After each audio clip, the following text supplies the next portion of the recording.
This is the story of Young-jin, a 5-year-old boy who lived with his father and stepmother in a quiet apartment complex in Ulsan, South Korea. Young-jin was born in Namgu, Ulsan, in April 2002 and lived with his family until his biological parents separated in December 2003. After that, he was placed in the care of his aunt. It wasn't until April 2007 that he began living again with his father, and now with his new stepmother, Ms. Oh. Ms. Oh officially registered her marriage with Young-jin's father in December 2007. The child was not known to be involved in any high-risk situations, and there were no prior police or social service reports involving the family. At school, nothing had been reported that suggested abuse or neglect. It was early February 2008. A cold but otherwise ordinary week in the coastal industrial city. On February 6th, his stepmother walked into a local police station and reported him missing. She claimed that Young-jin had gone out the day before to play arcade games and never came back. His name was entered into the system. Police launched a citywide search. At that moment, it was just a missing child case. Nothing more, nothing less. But within days, everything would change. Authorities began combing the area. Flyers went up. Local media issued alerts. Officers retraced Young-jin's possible path from the family's residence to the area with arcades as described by the stepmother. But surveillance footage showed no sign of the boy. No witnesses remembered seeing him that day. The more investigators looked, the more the story began to raise doubts. The woman who filed the report was 30 years old. She was the child's stepmother, and she was the last known person to have seen him alive. From the outside, the family appeared unremarkable. There were no obvious warning signs, no prior incidents that had drawn attention to the household. But behind closed doors, something had happened. Police quietly began to focus less on a search and more on a timeline. Inconsistencies emerged. Her account didn't line up with known facts. The boy hadn't been spotted by neighbors. The stepmother's demeanor struck investigators as detached, even calculated. Within a few days, the investigation would shift dramatically, and a quiet apartment in Ulsan would become the center of a national tragedy. From the moment Ms. Oh reported the child missing, investigators noticed inconsistencies. The timing of the report, the lack of visible distress beyond perfunctory statements, and her own later admission of past physical punishment raised red flags. Police had issued an Amber Alert and canvassed the neighborhood, but when no sightings emerged, they began to suspect a cover story rather than a real disappearance. Once the stepmother confessed, investigators moved swiftly. She reenacted the crime in front of Ulsan police officers, demonstrating how she had beaten the boy and disposed of his body. Police immediately accompanied her to the remote site. There, forensic teams recovered human remains.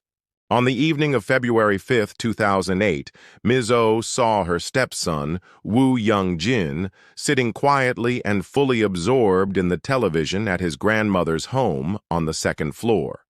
Annoyed by his unresponsiveness, she struck him in the face with the palm of her hand. She then took him downstairs to their own apartment on the first floor, bathed him, and gave him dinner. It was later reported that at the time of the assault, the boy's father, age 32, was working at a local market. When Young-jin vomited in the bathroom immediately after eating, her anger escalated. She began beating him with a plastic broom, striking his back and waist 6 to 7 times. Still unsatisfied, she kicked him in the stomach. When he collapsed onto his side, she punched him again, in the stomach and ribs. The boy lost consciousness shortly after. She laid him in his room. By the following day, February 6th, he was dead. Instead of seeking help, Oh attempted to cover up the crime. She placed Young-jin's body into a cardboard box and transported the remains to a remote area near Gyeongju, where she left the box, and after buying fuel oil from a nearby gas station, she set the body on fire, just as she later described to investigators. But the flames didn't spread as she had intended. Only part of the box was scorched, and the child's body remained largely intact. The cold February air worked against her, slowing the decomposition process and preserving the remains. Thanks to this, the autopsy results were clear and damning. Forensic examiners found that several of Young-jin's internal organs, including his diaphragm, liver, stomach, and part of his lungs, had been severely damaged. The extent of the trauma showed that the external force used against him had been far more violent and sustained than what Oh had initially claimed in her confession. A single, forceful kick to the abdomen can be far more dangerous than it appears, especially in a small child. At 5 years old, Woo Young-jin's abdominal wall would have been thin, with minimal protection around vital organs. A strong impact like the one he received could rupture organs such as the liver, stomach, or diaphragm. If the diaphragm is damaged, it can immediately interfere with breathing. Combined with internal bleeding, pain shock, and what's known as a vasovagal response, where the nervous system suddenly drops the heart rate and blood pressure, unconsciousness can occur rapidly. In this case, the autopsy confirmed that Young-jin's diaphragm, liver, stomach, and part of his lungs were severely damaged. That level of trauma suggests the violence was not only brutal, it was sustained and deadly.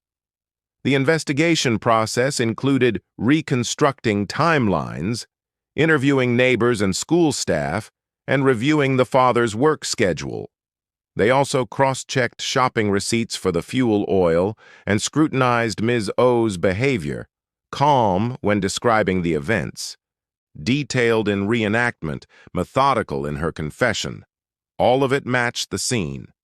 Legal experts noted that this case didn't fit the typical profile of fatal abuse considered accidental.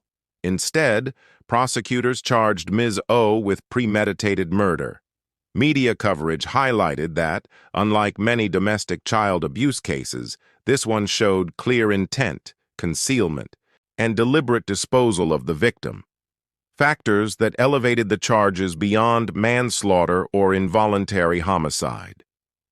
Following Ms. Oh's apology in court and a plea for leniency from her husband, the court sentenced her to 15 years in prison, the maximum sentence for fatal assault.